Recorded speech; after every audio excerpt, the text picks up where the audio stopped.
kabisa mimi nilikuja kwa ajili ya mechi, kwa ajili ya kujifunza, na ni uongo kusema kocha ameshiriki mazoezi ya siku 2 akawa na kitu cha kuongeza kwenye timu. Ila ni kwa sababu wachezaji wengi nawafahamu, kwa hiyo nilikuja kwa ajili ya kupata experience kwa sababu ndio mechi yangu ya kwanza kwenye timu ya ligi kuu, kwenye klabu kubwa kama hii ambayo ina mashabiki wengi. Mechi ilikuwa nzuri kwa timu zote mbili. Walikuwa na pressure ya kushinda, manake ni Yanga kwa sababu wanaongoza ligi, na kila mtu ameona namna ambavyo mchezo ulikuwa. Cha muhimu tumeshinda na nimejifunza vitu vingi kwa sababu huu ni mwanzo. Nimekuwa kila siku nikisema kwamba ni ndoto yangu kuja kufundisha timu ya wanaume. Kwa hiyo nimeanza kuona ukiwa unakaa kwenye benchi, kwa maana kufundisha wanaume unapata nini ambacho natakiwa niboreshe ili kufikia ndoto zangu. Kocha unafanya naye kazi Milud Hamdi, unaweza kumzungumzia ni kocha wa namna gani? Kwanza mimi niseme tangu mwalimu amekuja kwenye timu kama head coach wa senior timu, ni mtu ambaye kwanza ana upendo. Amekuwa akihudhuria mazoezi ya Princess na amekuwa akihudhuria pia mechi ambazo tunacheza hapa KMC kwa maana timu ya wanawake. Kwa hiyo nimekuwa na mazungumzo mazuri na yeye, na nishukuru kwa sababu amenipa hii nafasi.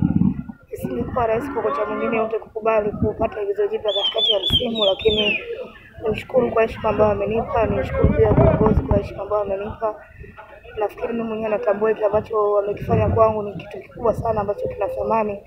Inaweza kunisaidia kuendelea safari kwa sababu kuna leo na kesho. Inawezekana ingawa baada ya miaka 2 au 1 sitakuwa tena Yanga, ikawa sehemu nzuri na mimi kutafuta changamoto nyingine kwenye klabu ya kiume kama ambavyo nasema kwamba ni ndoto yangu.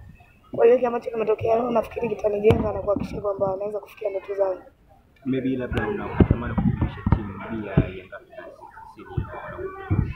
Mimi natamani kufundisha timu yote ile ya wanaume, ndio ndoto zangu kwa sababu kwenye mpira wa wanawake nimeshakuwa muda mrefu. Simaanishi kwamba sihitaji kuwepo kwa wanawake, lakini nahitaji kwenda kupata experience zaidi kwa sababu kazi yangu ni ukocha na siwezi kuwa nafundisha wanawake peke yake.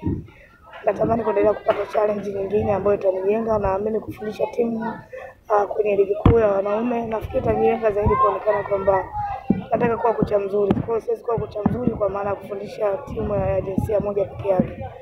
Kwa sababu ni career yangu, natamani siku moja itokee. Sijui ni lini, lakini naamini itatokea na nitafanya hivyo.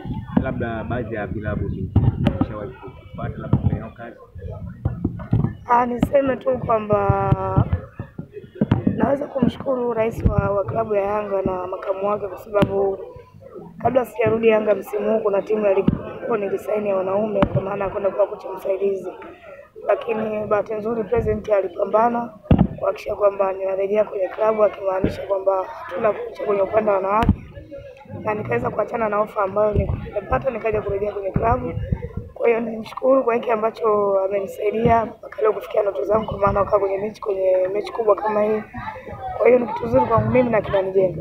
Na pia nimeona ulikuwa unaongea na rais pia labda tujue ni kitu gani ambacho rais ni mtu ambaye nimekuwa mara nyingi nazungumza naye kwa maana kwamba ni mtu ambaye anapenda maendeleo ya mtu. Amekuwa akinishauri vitu vingi, ukiachilia mbali tu kuwa rais, amekuwa kama mlezi pia. Kwa hiyo alikuwa anazungumza, ananiuliza ni vitu gani ambavyo nimejifunza, ni uzoefu gani nimepata kwenye benchi, nikawa namueleza namna ambavyo timu ilikuwa inacheza, mapungufu ambayo kwenye kikosi. Mara nyingi tunakuwa tunazungumza. Kwa hiyo ndio vitu ambavyo tulikuwa tunazungumza. Ni tofauti gani ambao umeona leo kati ya wanaume na wanawake? Tofauti ni kubwa, sio kwenye coaching peke yake. Namna kwa manage wachezaji wa kiume ni tofauti na wachezaji wa kike, na kila mtu anafahamu quality ya wachezaji wa Yanga ambao wako hapa wakubwa, wachezaji wengi ambao wanaweza kucheza klabu yote kutokana na quality yao. Kwa hiyo kwa manage wale sio jambo dogo. Coaching sio peke yake kwenda kufanyisha mazoezi na kutia mpango wako, lakini kuonesha wachezaji ambao wana quality kubwa kama hii hawezi kuwa jambo rahisi. Nafikiri kitu cha kwanza kwenye coaching ni management. Kwa hiyo ni kitu ambacho nilikuwa najifunza. Hauhitaji kuwa bilionea kumiliki kiwanja Kigamboni. Kigamboni kuna miradi mingi yenye mandhari nzuri na bei rafiki. Kwa shilingi milioni 4 tu unaweza kujipatia kiwanja Kigamboni Buyuni.